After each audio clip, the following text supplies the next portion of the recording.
Good morning, good morning, good morning, and welcome to the Trash Picture Show. I am back, showcasing another figure that gorgeous girl Jen Mitchell got me for my birthday.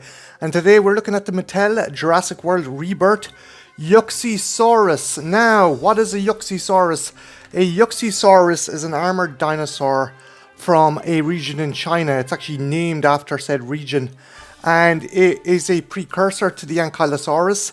This guy was around in the early Jurassic and is essentially a very primitive armored dinosaur. What came after usually had a lot more defined and heavier armored ridges and say the likes of a club tail, while Yuxisaurus is more, in essence, a basic version of that. He didn't have the same kind of layered armor plating or heavy kind of club tail, but he is maybe a throwback to something that would have been closer to Stegosaurus rather than Ankylosaurus, but somewhat of a medium ground between those two species.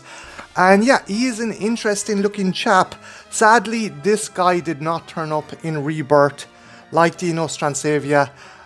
That's the thing with that movie. They went with the old reliables, and the newer stuff they introduced was either a mutant or kind of boring. I liked Dolores, I liked the Microceratus, but again, we should have had something a lot more engaging and interesting than a couple of mutants and a teeny tiny Jack Russell sized dinosaur. This guy though, he is interesting. I love the color scheme they gave him. He has a very luminescent kind of color scheme, and he's just a genuinely interesting looking creature. Before we actually take him out of the packaging, let's have a look at the packaging. So first off, you have the action feature where you move his head and his tail swings back and forth.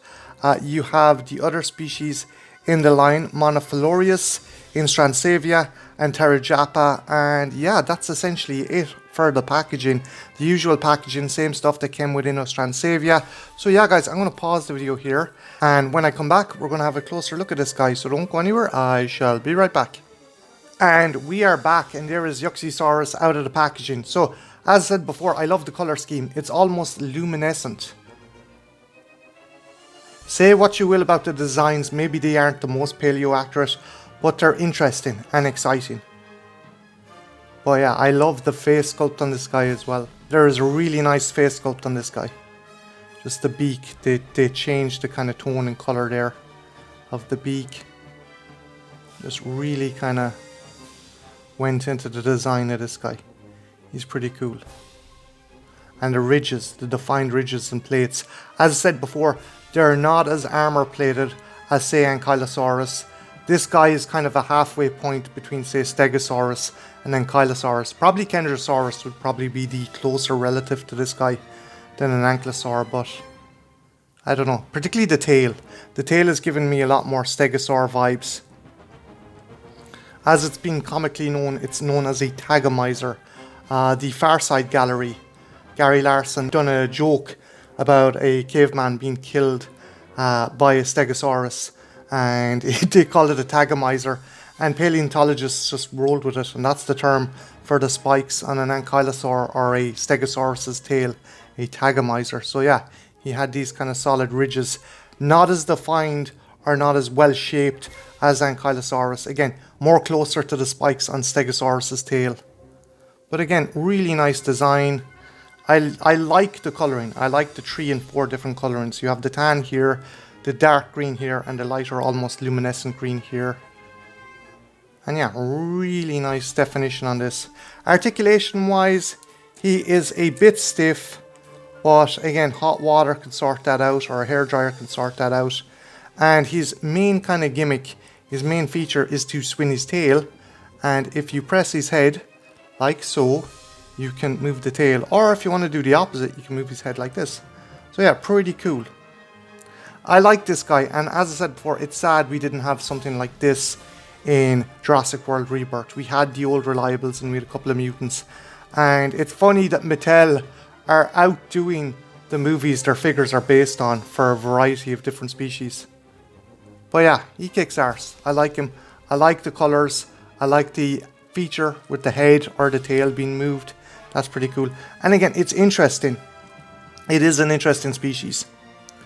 I definitely feel that Mattel and Universal are trying to push the Asian markets to check out Jurassic World products, and that's why they're going for. In the last couple of years, I noticed Mattel, a lot of the dinosaurs they're producing are Asian centric, Japanese centric, Chinese centric, and yeah, it's cool. Again, they want to get that bigger market, and as a result, we're getting a variety of unique and exotic species, if you ask me. So it might be a cynical cash grab, but it's still cool because we're getting very unique and very exotic species in the line. So yeah, guys, I'm going to pause the video here, and when I come back, we'll compare this guy to some other figures in the line. Don't go anywhere, I shall be right back. And we are back, and there is Yuxisaurus, and let's compare him to some other figures in the line. So let's put Inostransevia from the same wave next to him there. And yeah, I think he's a bit bigger than he should be. Inostransevia is a very large mobile predator, whereas Yuxisaurus is about the size of, say, a large red setter or a medium Labrador. He wasn't the biggest dinosaur around. He was about the size of a fairly substantial dog, maybe a Labrador.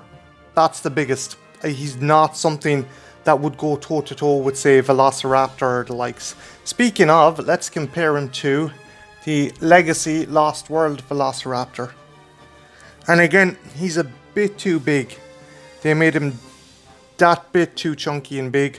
Obviously, they want to sell a figure. Obviously, they want to pick a unique and exotic dinosaur. And yeah, they went with this guy. So I think they took a lot of liberties with the figure, but then again, they took a lot of liberties with the Velociraptor. I mean, this guy should be the size of a fucking chicken or a turkey, to be fair. And lastly, so the human species are represented. I'm going to put Park Warden Robert Muldoon next to him and see how he scales up. And yeah, he's still a bit too big. He's definitely a lot bigger than he should be. As I said before, this guy would be about the size of, say, a red setter or a German Shepherd or even a Labrador. Biggest you'd get is a Labrador. So they definitely took liberties with the size. But that said, he's still cool. He's still kick-ass. I like the fact Mattel are going with exotic species. They've got their fucking head out of their arse, whereas Universal are just churning out the same creatures over and over again. They might tweak the designs, they might tweak the looks like they did with Quetzalcoatlus and with Spinosaurus, but they're still using the same fucking reliables. Give us something interesting, give us something exotic, deviate away from dinosaurs. Inostransevia would have been a brilliant addition to the movie, and this guy would have been really cool to see, but alas, we didn't get that. But yeah, guys, what do you think of Yuxisaurus? Do you think he kicks arse? Do you think he's boring? And what is your favourite armour-plated dinosaur? Is it Ankylosaurus, or is it any of the spiked lizards from the Jurassic period, be it Kendrasaurus or Stegosaurus? Let me know that in the comments below. My name's Martin, this has been the Trash Picture Show, and yeah, have a good one, take care, bye now.